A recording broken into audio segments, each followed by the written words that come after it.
Hoje é o óbolo da viúva. E nós vamos fazer uma relação entre essa passagem do Evangelho com o tema caridade. Okay? O trecho se encontra em Lucas, no capítulo 21, versículos de 1 a 4. Levantando os olhos, viu os ricos colocando as suas ofertas no gasofilácio. Viu também uma viúva pobre colocando ali 2 leptos e disse: verdadeiramente vos digo que esta viúva pobre colocou mais que todos, pois todos eles colocaram do que lhe está sobrando nas caixas de oferta. Ela, porém, das coisas que lhe faltam, colocou tudo quanto tinha para o seu sustento. Vamos começar definindo alguns termos para a gente ter um entendimento melhor da passagem. O primeiro termo é óbolo. Óbolo era uma pequena moeda da antiga Grécia. E no sentido figurado, óbolo queria dizer qualquer tipo de doação, qualquer tipo de donativo e esmola. Gasofilácio é essa caixa aqui. Eram caixas de madeira ou de metal que eram colocadas nos templos para receber a doação de moedas, né? E lépito era uma das moedas de menor valor do tempo judeu. Ela valia 1/8 de 1 centavo. Então, aquela mulher colocou 2 moedinhas dessa no gasofilácio. E um outro termo que é importante a gente ressaltar é que a mulher era viúva. Naquele tempo, era uma sociedade extremamente patriarcal. Era o homem que saía de casa e cuidava da família. E o valor da mulher, naquele tempo, era nenhum. A mulher valia menos do que um camelo. E quando ela ficava viúva, geralmente ela casava novamente, com um cunhado, com alguém próximo. Se ela continuava viúva, é porque até isso tinha dado errado para ela. Então, para a gente perceber que ela estava realmente numa situação muito vulnerável. As mulheres não trabalhavam naquele tempo. Então, realmente, ela era uma viúva e pobre. E o que está aqui nessa passagem? O povo judeu daquele tempo vivia sob o domínio do Império Romano. Eles eram escravizados. E a sociedade era extremamente dividida entre ricos e pobres. Entre os ricos, nós vamos ter os comerciantes, os doutores da lei, aqueles que trabalhavam no templo, e o restante do povo. Esse pessoal que trabalhava no templo, eles eram seguidores muito rígidos da lei de Moisés, da Torá. Então, o pagamento de esmola, as contribuições, as donações, tudo isso era feito com muito afinco. Mas isso tudo era muito caro, né? Então, o povo judeu que não estava nessa classe rica privilegiada, além de ter que contribuir com o templo, eles ainda tinham que pagar impostos para o povo romano. Então, a situação econômica de quem era pobre mesmo, eles viviam com muita dificuldade. E o que mostra que eles eram muito hipócritas, porque eles passavam um dia rezando a Deus, fazendo oferendas, mas não tinham compaixão com aqueles que estavam passando por dificuldade. O próprio povo da própria raça passava dificuldade e eles não tinham compaixão com eles. Então, a passagem começa dizendo que Jesus levantava os olhos, dando a perceber que ele observava aquele movimento. E que movimento era esse? Esses homens ricos entravam no templo e faziam grandes doações de dinheiro. É tudo assim interessante que eles colocavam várias moedas, né? E fazia barulho. Então, você imagina um rico chegando lá, colocando aquele tanto de moeda, plim, plim, plim, plim, plim, plim, plim, plim, plim. E aí chega a pobre viúva e ela coloca 2 moedinhas, plim, plim. Todo mundo, lógico, olhou aquilo e falou: nossa, aqueles homens ricos são muito bons. Eles doam muito ao templo, eles são religiosos exemplares. Aquela pobre mulher deu 2 moedas. Ela tinha que ter vergonha de vir aqui no templo e colocar 2 moedinhas no templo. Só que Jesus, então, entra com um pensamento e que muda todo o paradigma dessa história. Ele, então, repreende aqueles homens ricos. Por quê? Porque eles contribuíam para se mostrarem. Eles contribuíam para mostrar que eram ricos. Enquanto que aquela mulher, ela deu tudo o que ela tinha. O que mostra aqui para a gente um grande ato de fé daquela mulher. Porque quando ela deu tudo o que lhe sobrava, aquelas 2 últimas moedas, ela fez um movimento de entrega a Deus. Né? Ela se colocou totalmente à disposição da providência divina no momento em que ela doa aquelas 2 moedas. E muda o paradigma, porque enquanto todos achavam que o valor da doação estava na quantidade, Jesus vem mostrar que o valor está na qualidade da doação que nós fazemos. O Nicholas Thomas Wright, ele diz que a forma com que Deus mede a realidade não é a mesma que nós medimos. Nós medimos a realidade, às vezes, por questões exteriores, enquanto que Deus mede a realidade por valores interiores. Gente, eu estou muito nervosa, como sempre. Desculpa. Bom, ficou claro essa primeira parte, essa contextualização histórica? Ótimo. No Evangelho segundo o Espiritismo, essa passagem se encontra no capítulo 13 e está intitulado Que a vossa mão esquerda não saiba o que dá a vossa mão direita. E alguns itens interessantes que nós queremos comentar aqui. O primeiro deles é assim. Muitas vezes a gente tem aquela desculpa que a gente não faz o bem porque a gente não tem recurso. Mas essa frase de Jesus, que ela deu tudo o que ela tinha, isso vira uma pedra no nosso sapato. Porque a partir de agora a gente não pode ter mais desculpa.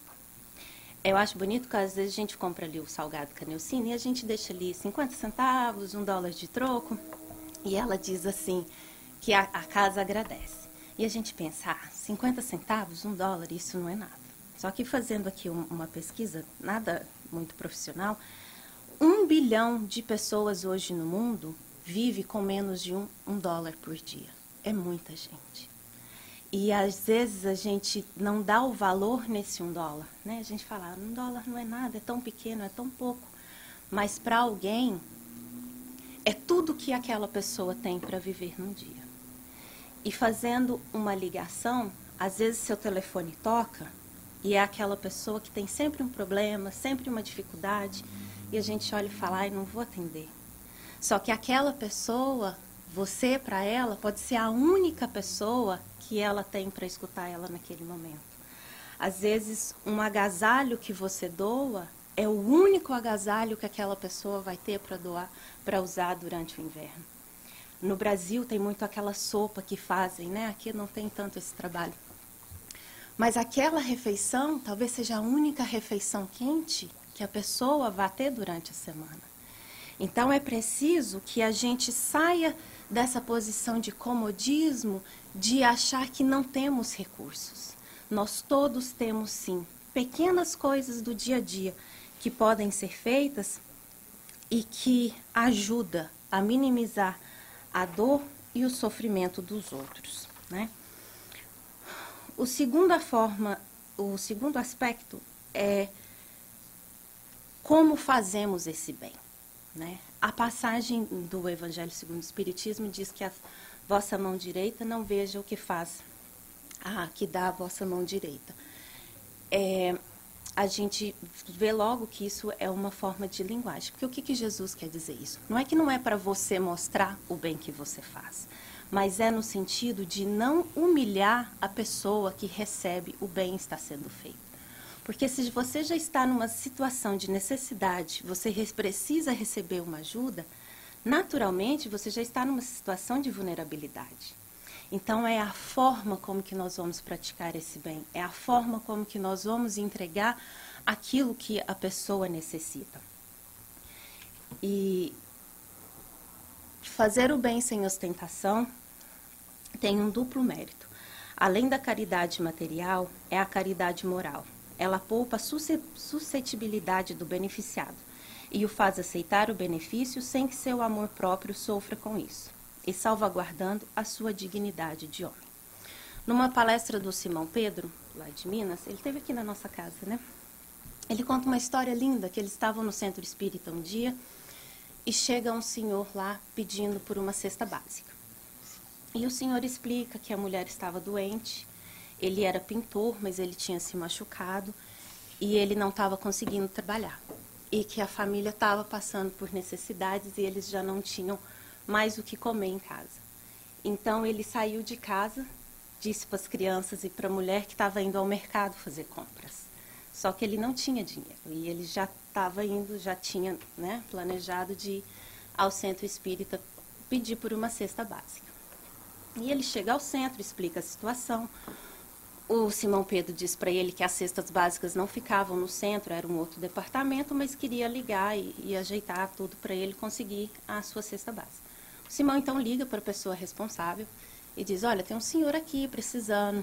Ele disse que ia ao mercado, mas ele não tem mais recurso. E ela diz: não, nós temos cestas básicas, peça a ele para esperar, em breve eu estou aí. E o Simão conta que quando ela chegou lá no centro com a cesta básica, ela teve o cuidado de passar no mercado e pegar sacolinhas de mercado e distribuir os itens da cesta básica na sacolinha de mercado, para resguardar a dignidade daquele pai, porque ele disse que estava indo ao mercado. Então, são desses pequenos atos, dessa caridade que não machuca, que auxilia, mas que fortalece também, né? E essa é a caridade sem ostentação. Mas aí, por vezes, a gente pensa assim: ah, mas a Celi, toda vez que ela vai lá no asilo, a Celi posta foto, a Celi e a Glorinha, elas estão ostentando, elas estão fazendo bem, elas estão ostentando. Será que é isso mesmo, gente? A gente não pode confundir a ostentação com a divulgação do bem. No Livro dos Espíritos, a questão 932, Kardec pergunta: por que neste mundo a influência dos maus geralmente sobrepuja a dos bons? Ou seja, é maior, né? Parece que ela é mais forte. Por fraqueza dos bons. Os maus são intrigantes e audaciosos. Os bons são tímidos. Quando este o quiserem, haverão de preponderar. Então é assim, a gente precisa divulgar o bem. A gente abre o WhatsApp, a televisão, há tanta coisa ruim lá, né? Então vamos divulgar sim, foi ao asilo, está vindo ao centro, está fazendo uma campanha. Divulgue o bem, né? E o... Oi. Ah, é sim. A gente, por respeito à identidade dos velhinhos, a gente não precisa você, justamente o que a mão direita não faça, o que a esquerda faz. A gente não precisa expor a situação daqueles que estão lá. A gente está divulgando o trabalho, né? Então, é esse respeito aos velhinhos também. E isso puxa pessoas. Justamente. Por exemplo, a gente tem muitos adeptos que estão lá por causa disso, porque ninguém sabia. Porque ninguém sabia. E às vezes até pessoas que não acreditam. Exatamente. Porque é o trabalho no bem, né? Não é uma questão religiosa, é o trabalho do bem. E o terceiro aspecto que nós vamos analisar dessa passagem é que aqueles homens ricos que colocavam muitas moedinhas, eles faziam esperando a recompensa dos homens, porque eles estavam fazendo para mostrar para os homens. E aquela mulher não, ela fez para mostrar para Deus. Então, se a gente espera recompensa dos homens, se você faz o bem ostentando para mostrar para os homens, já está aí a sua recompensa. Mas será que é só isso mesmo que a gente quer quando a gente faz o bem? E uma outra questão que fica aqui, a gente fala: poxa, Mariana, mas eles fizeram tanto, eles doaram tanto e Jesus os repreende? Aquela mulher fez tão pouco e ela é exaltada? Como que é isso? O que é fazer o bem? O que é essa caridade? E aqui nós vamos ver que existem dois tipos de caridade: a caridade material e a caridade moral. Nós não vamos discutir a necessidade material, se ela existe, ela precisa ser assistida. Se tem alguém passando fome, aquela pessoa precisa do alimento, frio, a casa para morar. Se há uma necessidade material, ela precisa ser assistida. Mas será que é só isso? Quantas vezes nós vemos pessoas que têm muitos recursos financeiros e vivem um vazio existencial muito grande? E é aí, então, que entra a caridade moral. E, para nossa sorte, o Kardec teve essa dúvida. O que realmente é a caridade? E ele questionou no Livro dos Espíritos. Ai, desculpa, eu pulei um slide. Ah, sim. Esse eu passei, né? Então é isso. E aí, então, Kardec também questiona aos espíritos. Qual o verdadeiro sentido da palavra caridade, tal como Jesus a entendia? A gente já vê que pela pergunta mudou de nível, né?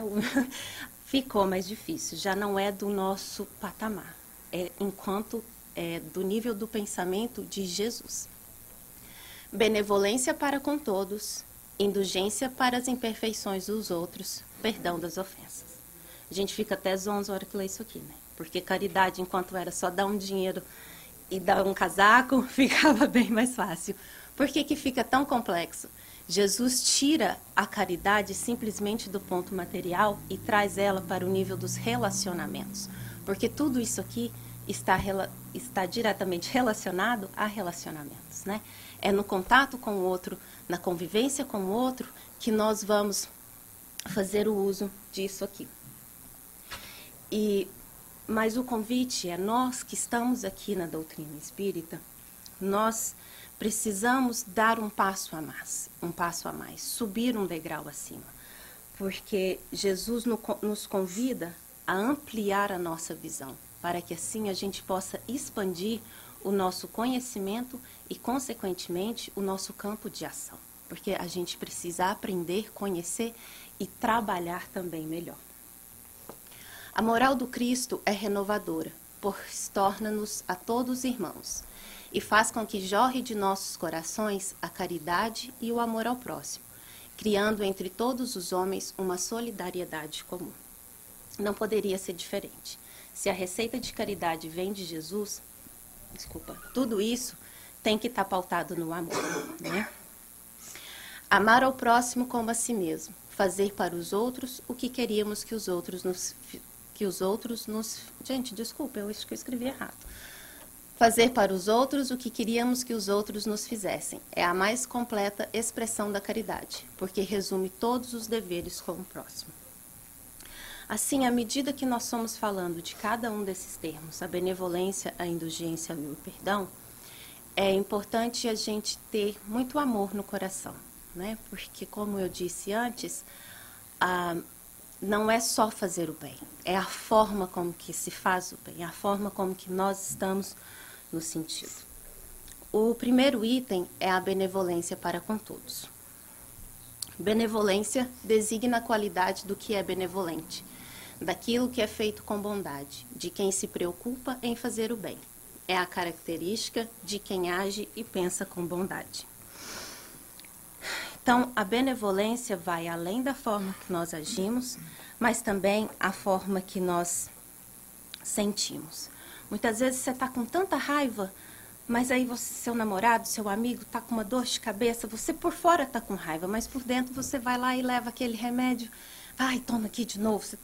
Mas no fundo você está com um sentimento bom, né? A gente ainda tem muita dificuldade em realmente equilibrar o que vai dentro e o que vai fora, né? Ou por fora, ou às vezes por dentro você está com uma raiva muito grande, mas por fora você faz aquela cara doce e aquela doçura.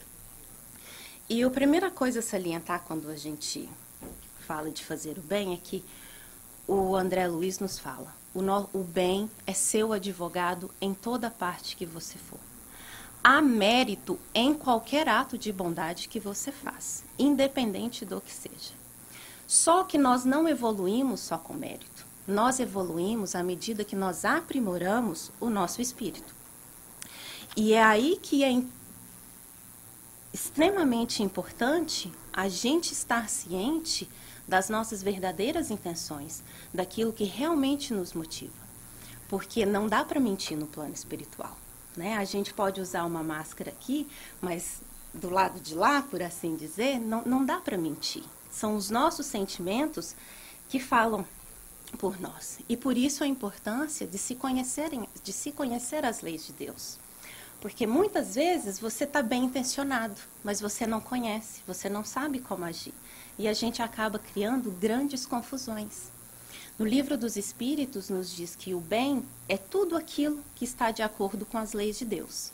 E o mal é tudo aquilo que se afasta. E que a gente só é infeliz porque a gente se afasta das leis de Deus. Mas há que conhecer, há que estudar, porque, vou dar um exemplo simples até. Acredito que a maioria de nós aqui, com exceção do Scott, nós nascemos no Brasil e viemos para os Estados Unidos. E nós temos que aprender uma nova língua. Pode ser que um dia você ali numa conversa, você usa uma expressão, uma palavra, e você percebe que todo mundo faz cara feia para você, e as pessoas se afastam, e você fala, gente, mas o que foi que aconteceu? Então alguém chega e diz, olha, aquela palavra, aquela expressão que você usou é muito incoerente, você foi grosseiro, não se pode falar essa palavra. Você então se desculpa. Nossa, eu não sabia, você não sabia, né? Me desculpe. Então, esse é um erro aprendizado. Você não sabe, você comete um erro, você se desculpa e a vida segue. Só que nós temos uma pequena tendência à teimosia. O que acontece é que numa outra situação, você está numa discussão, numa conversa, e a coisa começa a esquentar, o que você faz? Usa aquela mesma palavra novamente. Só que agora você já faz com a intenção de ofender. E é aí que surge, então, o débito. É quando a gente erra sabendo que está errando, né? E quando a gente fala em mal, no Evangelho segundo o Espiritismo, diz que o egoísmo e o orgulho são as grandes mazelas da humanidade. Durante muito tempo eu tive dificuldade de entender isso, mas de uma forma bem simples assim para a gente entender, porque ninguém acorda e fala, hoje eu vou fazer muito mal. O problema é que, geralmente, a gente quer o bem só para a gente. E é por pensar assim que a gente muitas vezes acaba criando mal para o outro. Você não quer bater no carro do outro, mas você precisa chegar rápido no trabalho. Então você corta a pessoa, você é grosseiro no trânsito porque você busca o seu próprio bem. E é muitas vezes quando o mal acontece. No livro Boa Nova, no capítulo 26,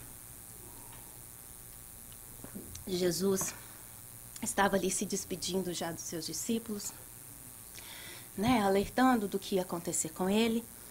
E Simão Pedro fala, não, mestre, eu vou com o senhor. Eu vou porque eu estou preparado. E Jesus diz, Pedro, não vá, você ainda não está pronto. E ele diz, nossa, Senhor, eu sou ainda assim, tão mal e endurecido? E Jesus diz, não, Pedro, ainda vais descobrir que o homem é mais frágil do que perverso. E eu acho isso consolador, mas de muita responsabilidade, porque nos coloca no nosso patamar evolutivo. Não nos acomoda da situação que nós estamos, mas nos faz ter esperança com a gente mesmo. Porque a todo momento nós vamos errar. Nós todos temos nossas limitações, nós ainda somos muito apegados à matéria, e é esse apego ao nosso próprio bem que a gente acaba mesmo criando o mal. No livro do André Luiz, Ação e Reação, tem uma história lá que exemplifica isso muito claro. Antônio Olímpio, o pai morre, deixa uma fortuna, e ele tinha mais 2 irmãos. E divide ali a fortuna entre os 3. Ele, não satisfeito com a parte que lhe cabia, ele diz, eu preciso aumentar a minha fortuna, Mas como que eu vou fazer isso? Ele então mata os 2 irmãos. E gera uma trama, um drama pelo sim. Ele não queria fazer o mal, mas ele queria o bem só para ele. E gera um drama. Os irmãos ficam no plano espiritual, obsediando ele, obsediando a família. A mulher dele obsediada, ela acaba se suicidando. E eles estavam, os 2 irmãos, no plano espiritual, obsediando o filho de Antônio Olímpio, tentando fazer com que ele também se desencarnasse. Pelo simples fato de o Antônio Olímpio não estar satisfeito com aquilo que ele já tinha, de querer mais só para ele. E a gente pensa, nossa, Mariana, mas nossa, isso foi muito extremo, assim, ninguém aqui está matando ninguém mais, ok. Logo que eu cheguei na casa, uma das primeiras palestras que eu vi foi a palestra do Manuel. E ele disse assim, às vezes a gente faz um esforço e um sacrifício e vai lá no asilo, eu já estou gostando de falar do asilo, seria propaganda. E a gente vai ao asilo e faz campanha e ajuda, e é muito válido, claro. Só que aí a gente vai ao mercado, usa o carrinho de compras e deixa o carrinho de compras jogado lá no meio do estacionamento. Aí o velhinho vai no mercado para fazer a compra dele. A hora que ele chega no estacionamento, que ele vai abrir a porta do carro, ele não consegue abrir a porta do carro, porque o carrinho que você deixou lá, está lá bloqueando a porta e o velhinho não consegue descer. Então é preciso que a gente reflita sobre as nossas ações. Às vezes a gente quer fazer o muito grande, mas a gente erra pelo pequeno. É no pequeno que a gente comete as nossas falhas. E esse é o convite da benevolência. É essa benevolência enquanto caridade, mas do cotidiano, as atitudes pequenas do dia a dia. Ceder lugar numa fila, falar um bom dia. Tem uma fala do Divaldo Franco que ele diz dos invisíveis da sociedade. São aquelas pessoas que trabalham no mercado, organizando as estantes. Centenas de pessoas passam por essas pessoas o dia todo e ninguém fala um bom dia. É o bom humor que você acorda e que você vai comprar seu café, a forma que você atende, você conversa com o atendente, né? Então, todas essas pequenas atitudes de bem, elas são caridade. E um último item que a gente pode analisar enquanto da benevolência, a gente tem uma tendência em praticar o bem só quando existe o mal. E tá tudo certo. No Livro dos Espíritos tem uma questão que diz que é preciso que o mal chegue ao extremo para que haja necessidade de mudança. Mas eu acredito que do nível de conhecimento que nós já temos, isso não precisa acontecer. Mas a gente ainda assim tem essa tendência. Quantos de nós aqui que só liga no Brasil quando o pai de um amigo morre, quando um amigo está doente, a gente só vai na casa de um amigo visitar para passar um tempo junto quando aquele amigo está passando por um problema, a gente só vai ao médico, procura mudar de alimentação, fazer uma atividade física quando já está doente, né? Então, que a gente não espere o mal chegar para que a gente procure fazer o bem, né? Que possamos, um dia a gente estava comentando sobre isso, né, Ju? Fazer o bem enquanto gentileza, né? O bem pelo bem, não para acudir o mal, mas o bem pelo simples valor e o desejo de ser bom. E para finalizar a questão da benevolência, conta-se que um dia o Chico Xavier foi até a feira comprar tomates. E uma amiga dele estava junto. E ela chegou e percebeu que o Chico pegava um tomate bom, um tomate ruim. Um tomate bom, um tomate ruim. Ela falou, Chico, eu não estou te entendendo. Você pega um tomate bom e um tomate ruim, a pessoa aqui só pega o tomate bom. Aí ele disse para ela, minha amiga, primeiro, eu não posso dar o prejuízo para o meu amigo feirante. E segundo, se eu pego só tomate bom, não vai ter para quem vier mais tarde. Mas isso é o Chico, né?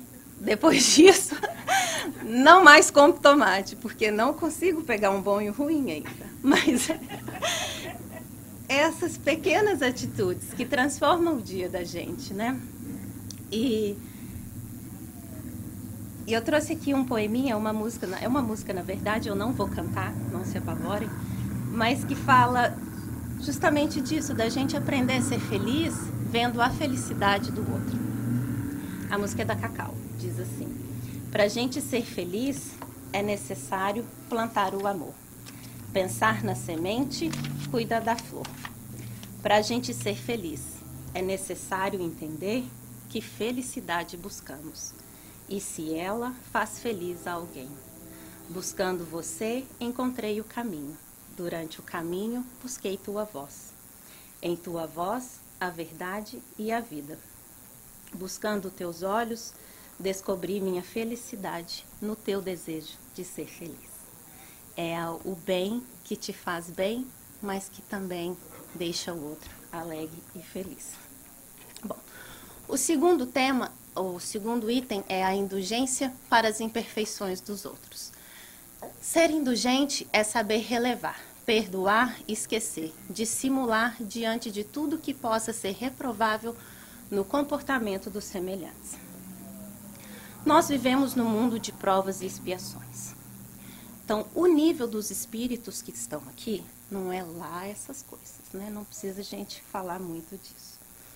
Então, o que é importante a gente entender? Não tem espírito perfeito aqui. Todos nós temos nossas imperfeições e nossas limitações. O que é a indulgência? A indulgência é não exigir do outro uma perfeição que nós mesmos ainda não temos, né? Paulo de Tarso nos diz: graças a Deus já somos o que somos.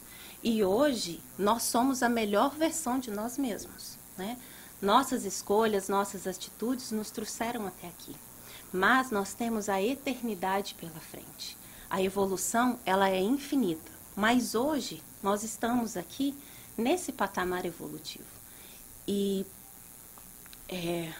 todos nós temos tendências a vencer, defeitos a corrigir e hábitos a melhorar, né? E então a gente pergunta, mas para que ser indulgente, né? Como assim ser indulgente? A indulgência funciona de modo a não julgar, não censurar as atitudes dos outros. Aos outros dou o direito de ser como são. A mim dou o dever de ser cada dia melhor. A indulgência é sermos tolerantes e não julgar. Todos nós estamos fazendo o melhor que nós podemos, né? Tanto que é por isso que é difícil, assim, porque a gente sabe o esforço que a gente faz para ser melhor. Então, é essa compreensão que a gente tem que ter com o outro. Mas uma coisa que é importante é a gente não confundir a indulgência, a compreensão com a conveniência. Uma coisa é a gente compreender que todos nós temos limites e imperfeições. Outra coisa é você se tornar conivente com as atitudes do outro. Você chega em casa, seu companheiro, seu filho está muito nervoso e você começa a gritar junto. Não é assim, né? A gente tem que buscar compreender, mas não agir igual. E uma das formas de ser indulgente é você se colocar no lugar do outro. E você pensa, poxa vida, e se fosse eu no lugar daquela pessoa? Com o problema que ela tem, com a dificuldade que ela passa, e se fosse eu? Será que realmente eu estaria agindo muito diferente do que ela? Né? É esse se colocar no lugar para que não haja o julgamento. E a indulgência funciona como esse bálsamo. Você é indulgente para não exacerbar a imperfeição do outro, mas para tentar acalmar, né? Nenhum homem dispõe de faculdades completas. Mediante a união social, eles se completam mutuamente, para assegurar o seu bem-estar e progredirem. É por isso que, precisando uns dos outros, os homens foram feitos para viver em sociedades e não isolados. Se todos nós vivêssemos, cada um em um planeta, a gente não tinha problema nenhum. como eu disse no começo, a caridade aqui, segundo a visão de Jesus, ela fica complexa porque ela vem para o âmbito do relacionamento, né? E é ao se relacionar que nós vamos ter as nossas dificuldades, as nossas divergências, né? E um aspecto muito importante de ser indulgente é respeitar a prioridade do outro. Se por um acaso hoje você já tem um exemplo, um ditado budista que diz assim: se você já não fuma, se você já não bebe, mas você ainda julga e critica quem ainda o faz, ainda há alguma coisa de errado com você. Se você faz o bem, pratica a caridade, cuida das suas pessoas, das pessoas que você ama, mas critica quem ainda não o faz, ainda há algo de errado com você, né? A indulgência é como eu disse, é não exigir do outro aquilo que ele não tem. Muitos de nós aqui temos marido, esposa, amigos que não vêm ao centro no domingo de manhã, né? Vamos respeitar a prioridade. E o que a gente faz? Ao acordar para vir se arrumar para o centro, que a gente se arrume com cuidado, sem fazer barulho, sem bater porta. A pessoa precisa dormir, deixe ela dormir, respeite a prioridade dela.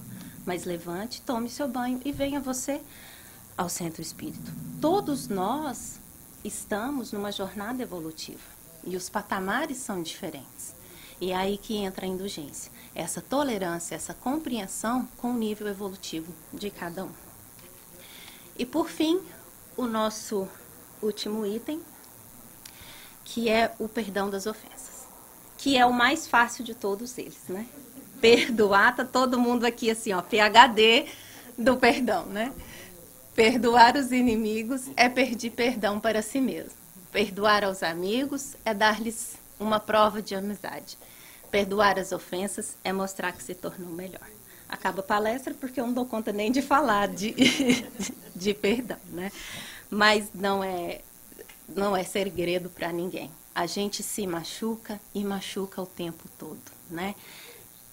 Às vezes com a intenção, às vezes pela ignorância, como a gente diz, mas o bem certo é que Jesus é tão didático ao passar esse ensinamento da caridade, que pensem comigo, se a gente está disposto a fazer o bem, né? Estamos ali engajados, fazendo o bem, buscando ser melhor.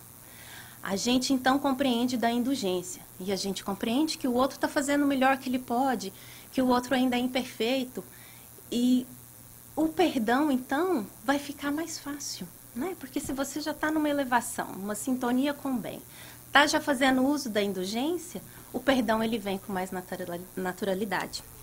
Então, o perdão ele é uma forma de ressignificar a situação. É você olhar para aquilo com outros olhos, né? Fazendo uso de tudo isso aqui.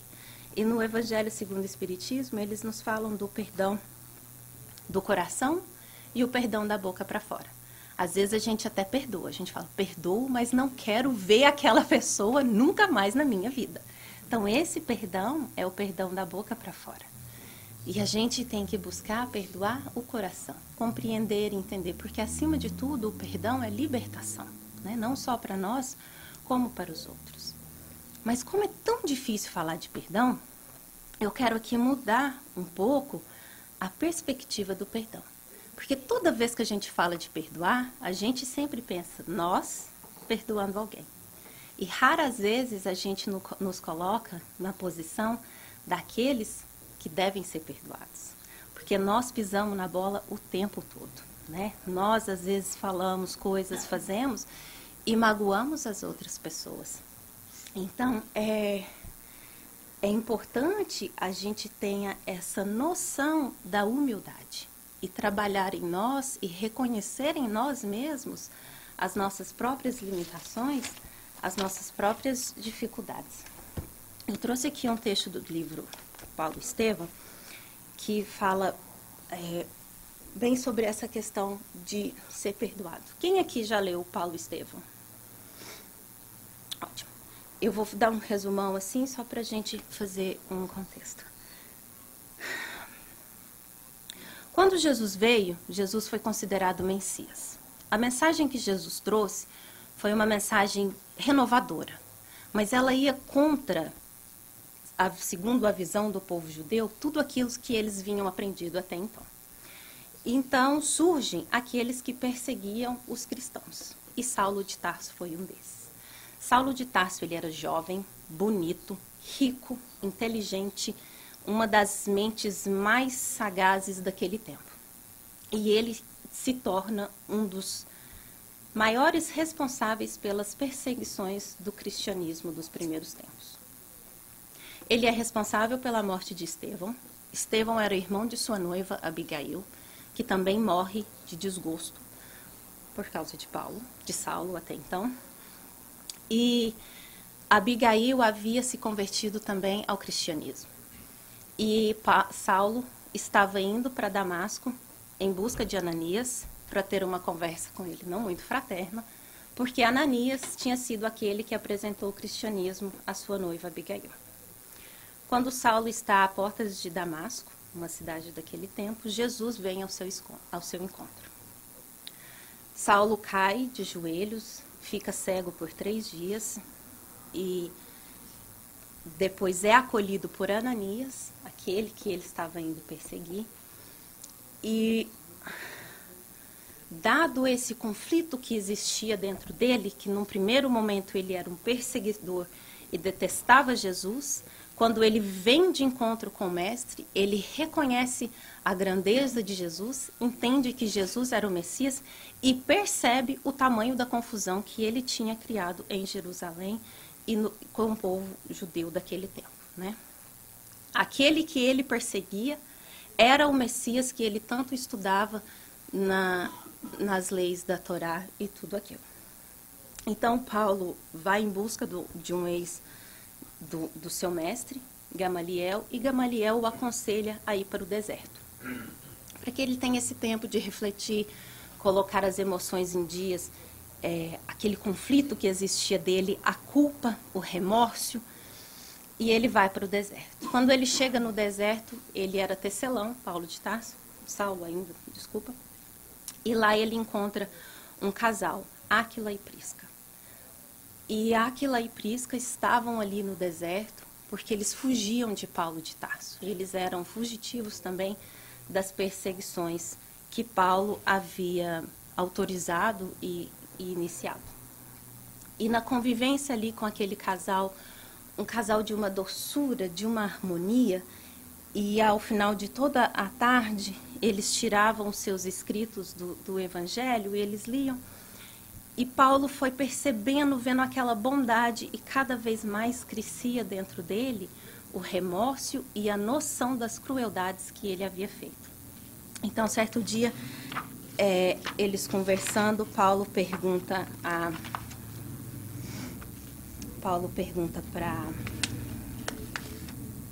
Áquila e diz: mas você não sofreu tanto assim com as perseguições? Sofreu? E ele diz: sim, o meu pai tinha uma padaria e um romano, porque Paulo juntou com o povo romano e com os judeus para dar início às perseguições. E esse romano, ele tomou a pequena tenda que meu pai tinha, e eu e Prisca também fomos presos. E apesar do fato de meu pai ter jurado que ele não era cristão, eles bateram muito nele, ele foi preso. E no dia que nós conseguimos tirar ele da cadeia, ele morreu, né? Paulo fica assim, sem fala, né? E aí o Saulo pergunta para Áquila: mas e o que você pensa de Saulo, Áquila? E Áquila responde: o Evangelho manda considerá-lo irmão, extremamente necessitado da luz de Jesus Cristo. Nunca o vi, mas temendo as iniquidades praticadas em Jerusalém, aqui vim para a fuga precipitada, e tenho orado por ele, esperando que um raio do sol o esclareça. Esse homem havia perdido tudo por causa de Saulo de Tarso, e ele orava por ele, vendo nele um irmão. E o tempo passa e Saulo não tinha se identificado. E um dia ele decide, fala: não, hoje eu vou Eu preciso desse perdão, né? A postura aqui que nós estamos analisando, a postura daquele que pede perdão. E Paulo diz: meus amigos, sobre a inspiração do Senhor, é justo confessarmos uns aos outros. Minhas mãos calejadas no trabalho, meu esforço por bem aprender as virtudes da fé, que ambos têm exemplificado aos meus olhos, devem ser um atestado da minha renovação espiritual. Sou Saulo de Tarso, o sanhoso perseguidor, transformado em servo penitente. Se muito errei, hoje muito necessito. Na sua misericórdia, Jesus rasgou sua túnica miserável das minhas ilusões. Áquila e a mulher contemplavam-no com assombro. Não duvideis da minha palavra, continuou Saulo, de olhos úmidos. Assumo a responsabilidade dos meus tristes feitos. Perdoem-me, porém, levando em conta minha ignorância criminosa. O tecelão e a esposa compreenderam que as lágrimas lhe sufocavam a voz. Como que tolhido por singular emoção, Saulo começou a chorar convulsivamente. Áquila aproximou-se e o abraçou. Aquela atitude carinhosa parecia agravar a contrição penosa, porque o pranto jorrou mais abundante. Então, é nisso aqui que a gente precisa ter como meta, né? Esse perdão de compreender o outro, entender que o outro também erra. E uma coisa, um aspecto do perdão é a autorresponsabilidade, né? Paulo, apesar do quão difícil era, ele assume as responsabilidades e ele pede o perdão. E para fechar aqui a nossa reflexão da noite, trazendo agora isso... Oi? Do dia, desculpa. É que eu estudo à noite e eu treino e eu falo de noite. Sempre que nós olharmos para a caridade, mudarmos essa perspectiva, né? De muitas vezes nos colocarmos no lugar do necessitado, daquele que precisa ser beneficiado. Mas ninguém dá o que não tem, né? E o que eu quero dizer agora para a gente refletir é que a caridade começa com a gente mesmo. Há que sermos bons primeiros para a gente, buscarmos criar novos hábitos, coisas saudáveis que nos façam bem, sermos indulgentes com a gente, nos aceitarmos. Somos o que somos, mas ainda há muito que melhorar. Mas se aceite da forma que você é, seja indulgente com você, né? Já vivemos séculos e ainda temos séculos a viver. E há que nos perdoarmos. Quando a gente olha para trás os nossos erros do passado, nós não tínhamos os conhecimentos que temos hoje, nós não temos as capacidades que hoje temos. Então, que nós possamos nos perdoar, porque nesse movimento de dar primeiro a nós, fica mais fácil passar isso adiante no convívio com o próximo. Todo aquele que opere e coopere de espírito voltado para Deus, poderá aguardar sempre o melhor. Não é promessa de amizade, é lei. Não tenha medo de ser bom, né? Compensa, vale a pena ser bom. E a frase que eu acho que mais é falada dentro do Espiritismo é: fora da caridade não há salvação. Não aquela salvação do simplesmente, fiz o bem, estou indo para o céu, né? Não é isso. É essa caridade, porque como nós vimos aqui hoje, no convívio com o outro, no dia a dia, nós nos aprimoramos, nós nos tornamos melhor, né?